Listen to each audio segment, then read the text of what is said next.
Yo, what's poppin', what it do, Scat Crew? Welcome back to another ASMR NBA discussion. According to my sources, Twitter, there was a trade in association a few days ago involving two teams, which are the New York Knicks and the Toronto Raptors. The New York Knicks acquired OG Anunoby and some random guy. Who the hell is that? Precious. Never heard of him. For RJ Barrett, Immanuel Quickley, and a second round pick.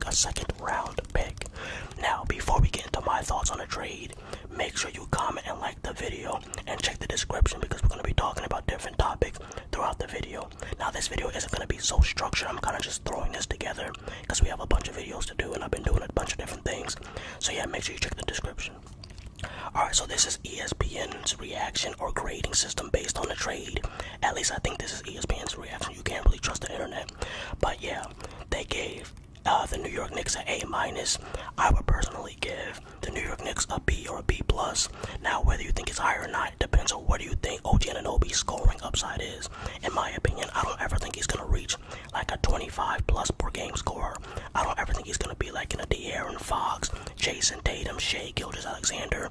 I don't think he's ever going to be that type of level of scorer.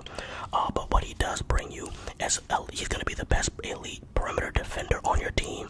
Yes, even with Josh Hart being on your team, no disrespect to Josh Hart, he's amazing. And he's going to get you 10 to 20 points any given night. I like it. I like the trade because of the fit.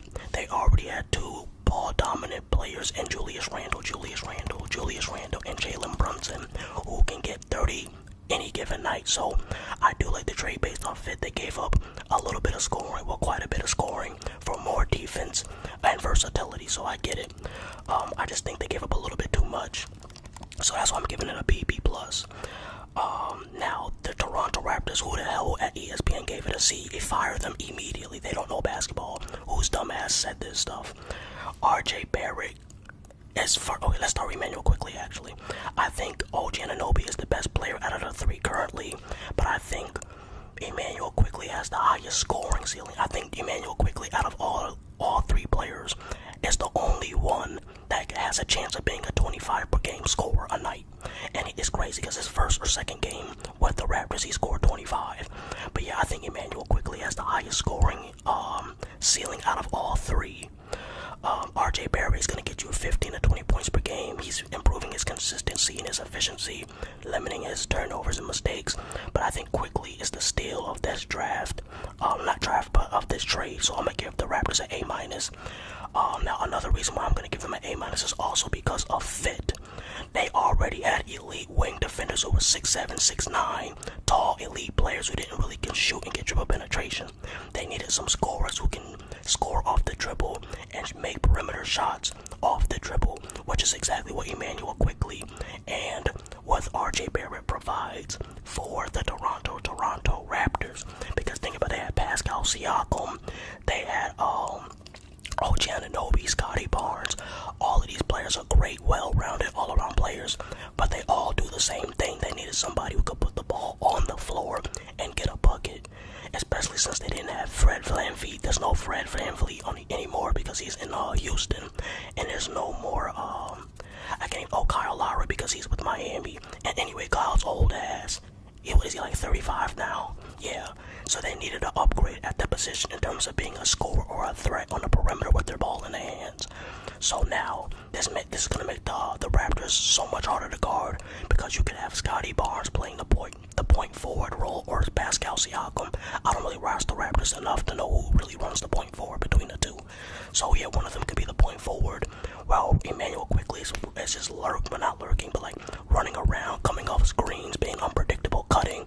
And then you have RJ Barrett just standing in the corner, ready to catch and shoot and spot up. That makes them way more dangerous to guard now because now they have two players who can get dribble penetration. So I do like the move for the Raptors, but this may be like a situation where it's like the Pacers acquiring Tyrese Halliburton and the Kings getting rid of Buddy Hield to bring on Sabonis. It may be like that type of trade where both teams win, or like the Clippers and the 76ers trade where the 76ers got a lot more depth and versatility, and the Clippers got James Harden, and it's working for both teams. And maybe this feels like a trade where it's going to work out for both teams. That's my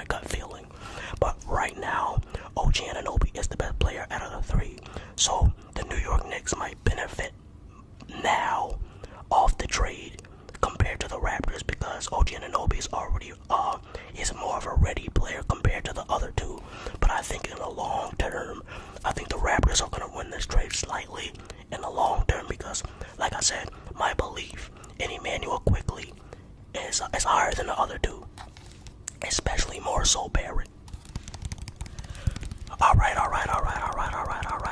Now, before, I want to talk about a couple more things before we end the video. So like I said, I have the Raptors winning a trade slightly in the long run, but let's talk about OG Anunoby's debut for the Knicks. He played pretty well. Let me see if I can get his stats up real quick. Oh, I actually can't. I know he has somewhere between like 10 and 17 points, which is what I said he would give you. He would give you like 10 to 20 points any given night. He's basically the New York Knicks Derek White, if that makes sense. Elite defense, hustle player, versatility, 10 to 20 points a night. But he did a great job on Anthony Edwards, as you can see right here, making him travel, pick up his dribble. Now Anthony Edwards still at like 35 because he's him. But when OG Anunoby was guarding him, he shot a poor percentage from the field. Most of Anthony Edwards' points came when OG Anunoby was benched because he got in a little bit of foul trouble early on. And Anthony Edwards was scoring when he was out the game. So yeah, OG Anunoby played really well. He's very versatile, can guard 1 through 4. He really doesn't fall for fakes. That's what makes him so hard to get past, because you hit him with a move, and then you try to hit him with a counter move, thinking that he fell for the first move. Well, in reality, he never left his feet. So now you're left in a situation where, like, oh snap, I picked my dribble up and he never falled for the moves. And that's the situation that Anthony Edwards found himself against OG Anunoby a couple of times from that New York Knicks home game. But yeah, man, overall, all three of these players, it's not a blockbuster trade. None of them are going to immediately shift the fortune of either franchise. But I think both teams acquire players that will help their system be more efficient, and it'll help the star players from each prospective franchise. It'll make their job easier, because now they don't have to worry so much about just scoring or other stuff. They can just do what they excel at best, which is dribble penetration. Okay, so I did find it. I did my research. I wasn't able to bring up the stats before. Okay, so in the Raptors debut for RJ Barrett and Quickley, RJ Barrett scored 19 points with 9 rebounds, and Quickley had 14 points in his debut. Alright, and that was their first game. They just finished their second game against the Grizzlies, where they won 116 to 111. So they're 2-0 since the trade already. RJ Barrett had 14 and 7. Quickley had 26 and 5. 26 points, man.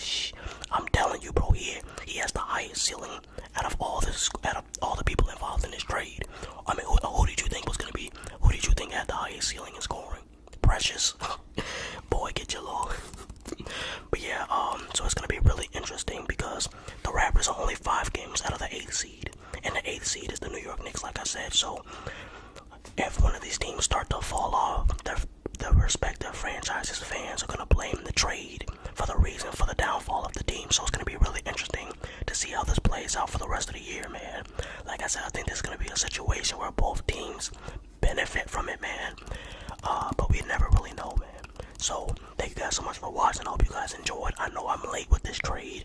It's not really a blockbuster trade, and I had like other videos